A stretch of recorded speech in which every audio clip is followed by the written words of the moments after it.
não é? Todas as anteriores também tiveram aquele momento em que começou a haver o declínio e sucumbiu. Não seria diferente com os maias. Se apresentou razões excelentes para nós, mas no fundo de tudo nós podemos perceber, faz parte do crescimento do planeta, do crescimento da humanidade, interromper um ciclo e talvez iniciar um outro, né? Amealhando aquela experiência já vivida. E além disso, eu acho que a gente pode ir além no sentido de refletir sobre a questão humana. A maior parte das grandes civilizações, elas sucumbiram por questões humanas, né? Então, eu costumo dizer que os maias, eles nos deixaram um legado incrível, né? Eles brotam hoje das florestas da Guatemala, do Petén, do Yucatán, para dizer para nós, olha, nós fomos incríveis, nós fomos uma civilização sensacional, e nós não soubemos lidar com a questão ambiental. Como nós hoje parece que também não estamos sabendo. Nós não soubemos lidar com as questões de fé. Como hoje também eu sinto que a gente está vivendo uma crise de descrença no próprio homem. Não, né? Só em Deus, mas no próprio homem. Eu estou muito preocupado com o mundo que a gente está vivendo hoje. Né? Eu estou dizendo como historiador, estou dizendo como profissional da área, mas eu estou dizendo primeiramente como ser humano. Você está vendo isso como uma repetição, né? E uma repetição que chega a ser até um tanto quanto insana da nossa parte, porque hoje nós temos muito mais instrumentos para fazer uma leitura do mundo do que eles tinham naquela época, e mesmo assim a gente está insistindo no erro, percebe? Então eu acho que esse programa, como eu, no meu trabalho, na sala de aula, palestra, curso, etc., nós temos que levar isso para as pessoas, a gente tem que parar para pensar. Bem, maravilha, vocês estão vendo que o nosso papo está maravilhoso hoje aqui, e a gente vai aproveitando para avisar vocês, né, comunicar que no próximo domingo é o nosso domingo de psicografia lá no A Caminho da Luz, e nós teremos a presença do nosso querido amigo Carlos Chaves e do grupo musical Semente de Luz, iluminando esse domingo maravilhoso. E na segunda-feira nós teremos uma apresentação especial nos dois evangelhos, no horário das 19h e das 20h30, com a palestra musical com a Andréa Bien. E não esqueça, né, se você quiser participar do programa aqui, faça pergunta, ligue aqui no 0800 979 5011, que a gente não pode perder a oportunidade de estar hoje aqui com o professor Marcelo Lambert, que é historiador, geógrafo e um especialista aqui, um conhecedor profundo da civilização maia. Então, aguarde aí, ligue para nós aqui, voltando novamente no 0800 979 5011, voltamos já já.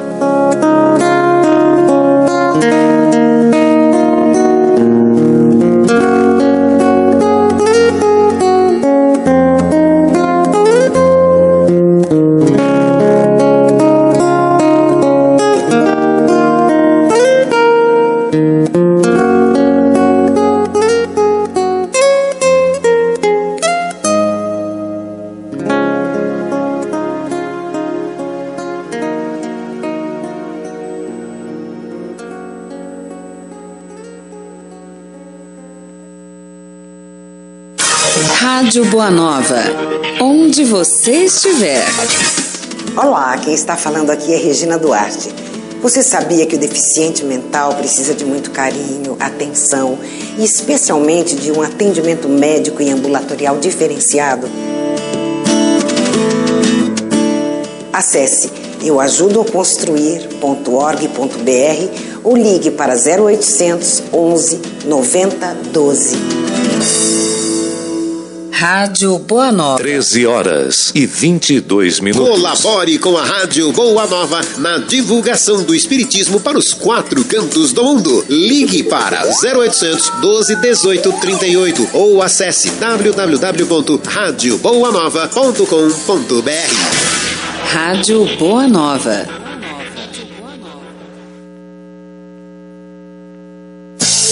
Emmanuel trouxe a mensagem de que a melhor caridade que podemos fazer com relação ao Espiritismo é a sua própria divulgação. Você pode se tornar uma semente de luz. Como? Divulgando nosso site e mídias sociais aos seus amigos por intermédio de sua rede social. Se você for palestrante, reserve alguns minutos da palestra para falar da RBN. Se for empresário, patrocine os programas da nossa grade. Associe-se ao Clube Amigos da Boa Nova. 0800 12 18 38 ou 0 operadora 11 2456 7109. Seja uma semente de luz. Divulgue a Boa Nova. Você está no programa A Caminho da Luz.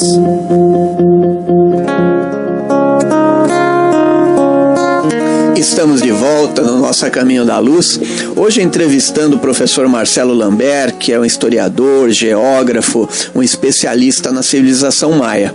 E, Marcelo, retornando aqui a esse assunto tão empolgante, faz um comentário para nós sobre os calendários e a questão do tempo para essa civilização, que inclusive nosso amigo Orlando de manhã ligou e falou, olha, pergunta para ele como é que se encaixa essas duas coisas. Então foi legal você ver como é que o público quer saber disso. Sim, muito interesse, né? A questão causa muito interesse. Bom, primeiramente os maias, eles eram fascinados pelo tempo. Eles eram fascinados pela compreensão do tempo. Sendo assim, eles tentam marcar os eventos dessa sociedade em cima de calendários. Eles chegaram a constituir quase 30 calendários. A civilização como um todo, durante esse período, eles chegaram a ter quase 30 calendários. Desses calendários, a maioria eram calendários circulares, né? E alguns calendários lineares, mas a maioria deles eram calendários circulares. Esses calendários, eles atendiam objetivos específicos. Então, por exemplo, o calendário ligado à questão da agricultura, um calendário ligado à questão ritualística. Então, os calendários, eles atendiam objetivos específicos dentro da sociedade. E eu vou destacar no nosso programa aqui de hoje 3. O primeiro deles é o Raab, traduzindo, significa calendário civil. Esse calendário é o que nós seguimos hoje, que é o calendário de 365 dias. Esse calendário, para vocês terem uma ideia, ele foi apenas superado pelo calendário absoluto astronômico do século passado, por volta da década de 70, alguma coisa assim, quando nós tivemos o calendário maia. Ele era o calendário mais perfeito que havia no planeta até o calendário astronômico absoluto. Que isso é incrível, né? Pensar que eles conseguiram ter lá o 365, e todos os números depois da vírgula quase exato, né? E talvez tenha até alguma alteração por conta de momento onde aquilo foi desenvolvido. Então esse é o Raab. Um outro calendário é o Tzolk'in. Esse calendário é o que eles chamam de calendário santo, que inclusive não é o nome que os maias colocaram. Os arqueólogos que colocaram esse nome Tzolk'in, que muita gente fala aí que é o nome que os maias... Não, são os arqueólogos que, para estudar o calendário sagrado, colocaram esse nome, que é o calendário santo. Ele tem um ciclo de 260 dias. Esses dois calendários, eles andam concomitantemente. Tá? Imaginem duas engrenagens, até o pessoal que está nos ouvindo aí em casa, imagina duas engrenagens, uma maior e uma menor. Então, um de 365 e um de 260. Então, os eventos, eles vão acontecendo concomitantemente. Só que cada um desses dois calendários, eles vão terminar no final de um ciclo de 52 anos. É um pouquinho complicado, mas vai dar para entender. Então, no final de a cada 52 anos, esse calendário ele recomeça. Porque para eles não tinha fim. Era tudo cíclico, tudo era circular. Então, a cada final de 52 anos, ele recomeçava. Agora, como que uma engrenagem maior pode terminar no mesmo ponto da menor? Ora, porque a maior ela vai ter um ciclo menor de evolução, né, para a menor. Então, no final, você vai ter o mesmo de dias, que é 18 mil e poucos dias, e vai terminar no mesmo ciclo. O de 365 dias são 52 voltas. Para dar os 52 anos, 365. No caso dos 260, são 70 voltas. 73 voltas que vai dar os 52 anos. É como a gente falasse, é uma engrenagem de 73 dentes e a outra... É mais ou menos isso. E que no final termina em 52 anos. Perfeito, perfeito. Então, uma criança nascia, aquela criança ela já tinha uma série de profecias e determinações para a característica daquela criança, mediante o dia que ela nascia, o horário que ela nascia. É interessante dizer que os maias, eles já conheciam a astronomia e já estudavam a astrologia. Não com esse nome, é claro, mas eles já construíam arquétipos sobre as crianças para entender o que aquela criança seria no futuro. Então eles já faziam isso. Então esse calendário, é óbvio que ele existe uma série de complexidades por trás dele, ciclos de dias, ciclos de meses, e no final desse calendário, os 5 últimos dias, que nós chamamos de Ayeb, esses 5 últimos dias eles chamavam de presságios. Eles não ritualizavam nada, eles não faziam nada, porque eles achavam que eram dias ruins. Terminava os 5 dias, começava um novo ciclo. Percebe? É como se fosse uma depuração energética, né? Cíclica e tal. E aí começava de novo. Bom, e o que nós estamos vivendo agora por conta de 2012? Que tanta polêmica sobre isso. É o que nós chamamos de calendário de contagem longa. Esse calendário de contagem longa, ele tem um ciclo de 5.125 anos e 132 dias. Esse calendário, nós temos divergência da data zero dele. O que é mais aceito no meio científico é o início de 3.113 a.C. Contando 5.125, 132 dias, vai culminar em 21 de dezembro de 2012. Bom, então essa é uma teoria. Tem alguns cientistas que defendem 3.114, 3.112, 3.111, que já mudaria 2012. Perfeito? Que já mudaria 2012. Mas o que é o calendário de contagem longa? É um calendário onde vários ciclos são contados, vários eventos são colocados, e no final começa um novo ciclo. Como tudo para os maias era circular. Então termina agora em dezembro e recomeça um novo ciclo de 5.125 anos. E o último ciclo, que eles chamam, é Bakhtum, o último Bakhtum, que seria 20 anos. Esses 20 anos, eles colocam algumas demandas, em algumas profecias ainda muito questionáveis, até em relação à autoria, em relação aos maias, porque como eu disse no início, a maior parte da documentação foi perdida. Mas esse último Bakhtum, eles colocam muito essa questão do meio ambiente, a preocupação planetária. E se vocês pararem para fazer uma retrospectiva aí, a Eco 92, ela aconteceu no início do último Bakhtum, 92, 2002, 2012. Quando o mundo parou para pensar a questão ambiental, de fato. Né, que aí veio os tratados, que já havia uma discussão anterior, mas foi um primeiro ato mais consistente para pensar ação e sair do campo da teoria. Né? Então é claro que tem algumas semelhanças aí, mas eu até queria alertar os ouvintes que eu venho rodando aí o Brasil falando sobre isso, e tem muita gente falando de profecias maia que é de Nostradamus, não é maia. Eu tive o desprazer de ver uma outra situação que era druida. Não tinha nada a ver com maia. Era lá do norte da Europa, não tinha nada a ver com a América.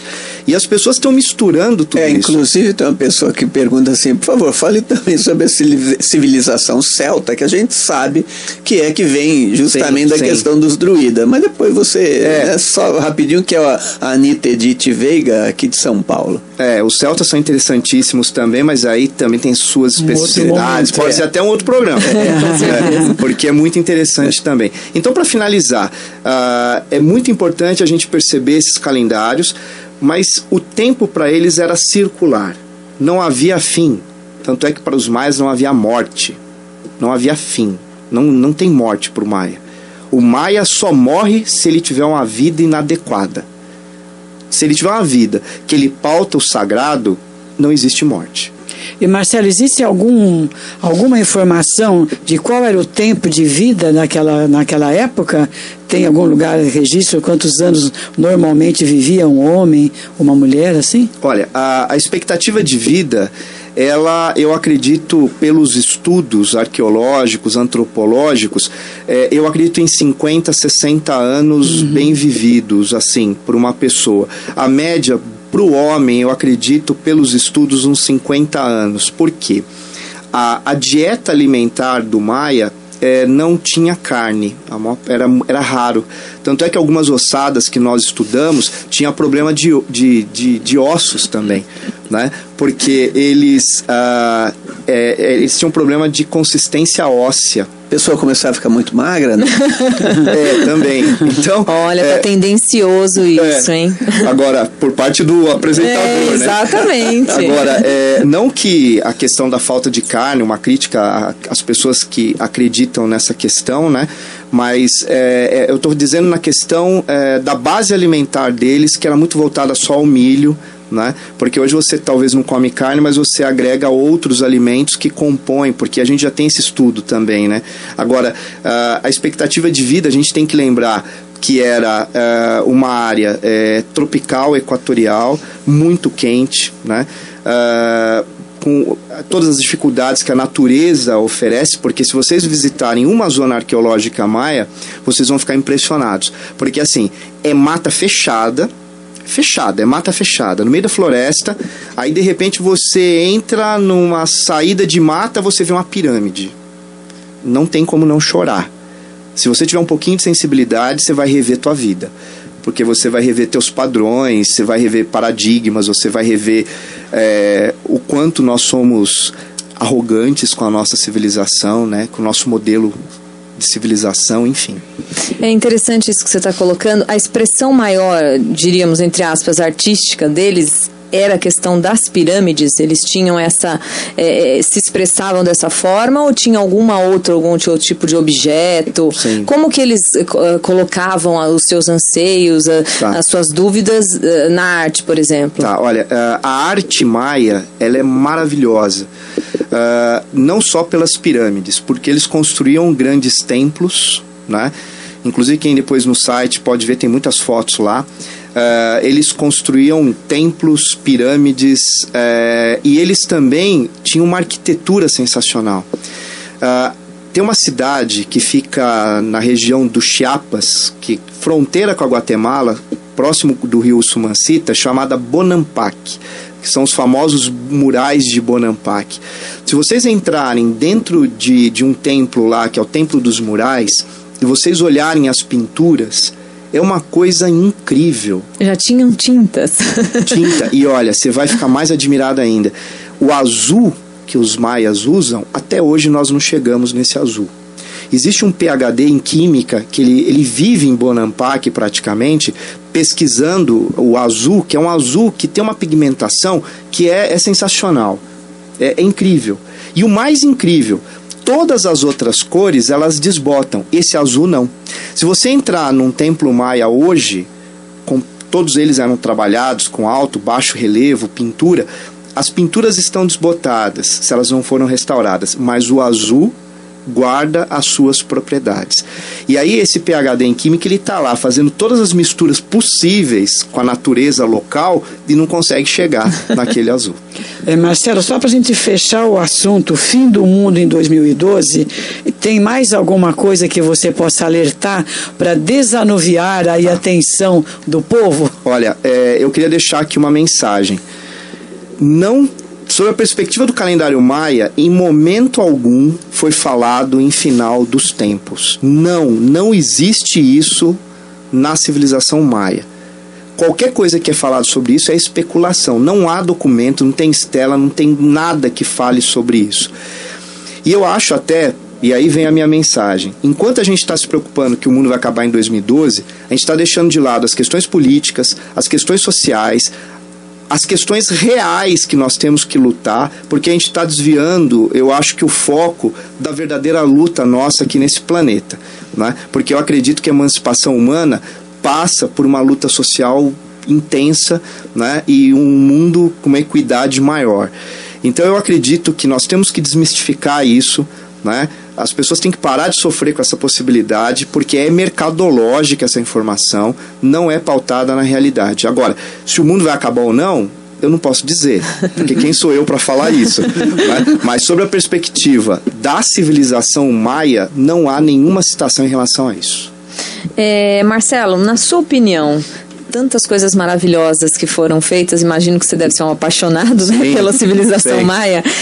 Qual foi o maior legado histórico deixado por eles, na sua opinião? Olha, na minha opinião, o maior legado histórico é um alerta para nós. Independente da arquitetura, da astronomia, porque eu acredito muito no ser humano. Eu acho que o ser humano ele pode fazer isso. Nós podemos fazer coisas maravilhosas, mas eu acho que o maior legado que eles deixaram foi um grande alerta para nós. Vamos colocar entre aspas, para o nosso mundo, sabe? Um alerta de como nós temos que lidar com o outro, como nós temos que lidar com o meio ambiente, como a gente tem que lidar com as questões de fé, como eu já disse, né? As pessoas desaprenderam a falar olhando para os olhos das outras. As pessoas elas aprenderam a serem sensíveis.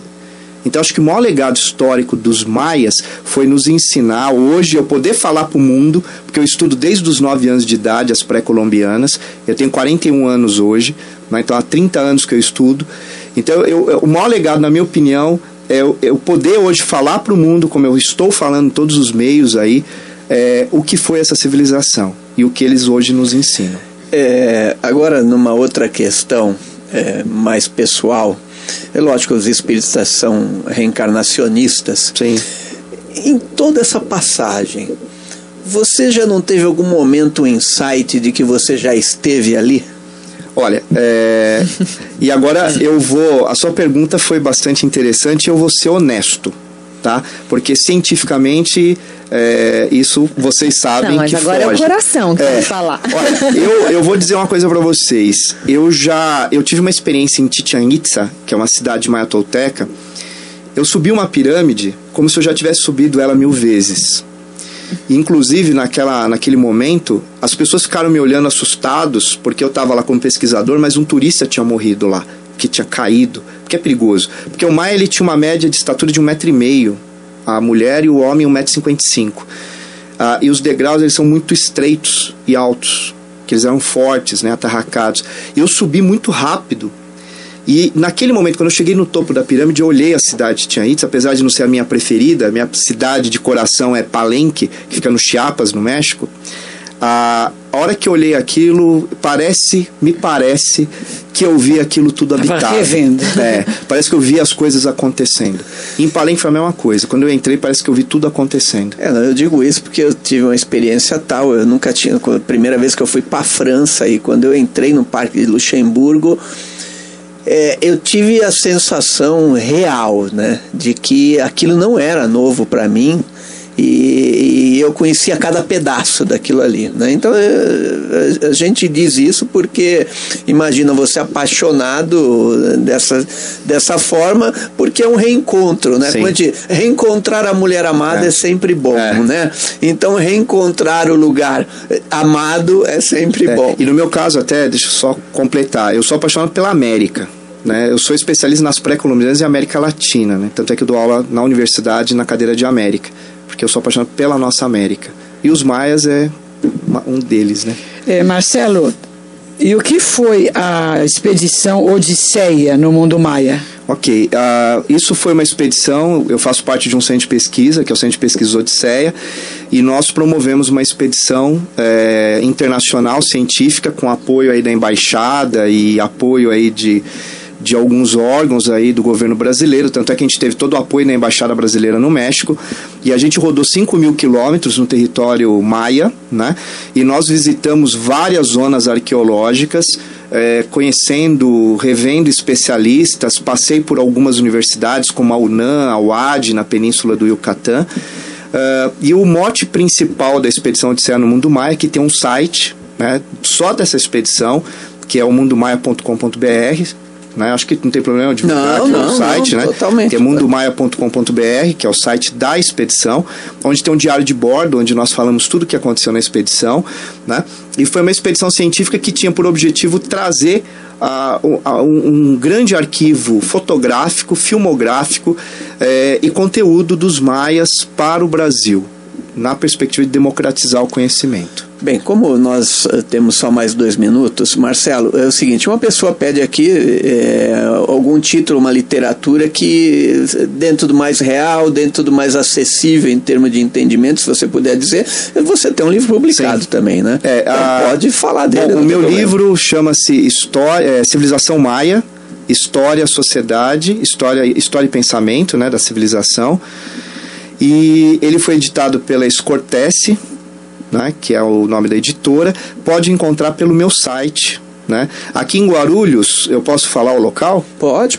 Tem um local que vende sempre meu livro, que é a Banca Internacional no Shopping, que é um ponto de referência para todo mundo aqui de Guarulhos.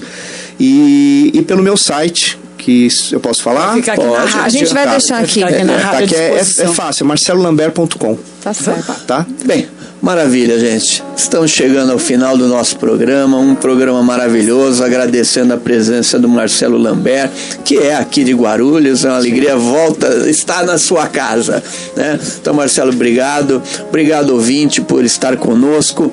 A gente vai deixar aqui, teve algumas perguntas aí, mas não tão ligado à questão histórica da coisa. Então, um grande abraço para vocês, que vocês tenham uma semana maravilhosa e pensando naquilo que o Marcelo falou. O tempo é de repensar, não é de se desesperar.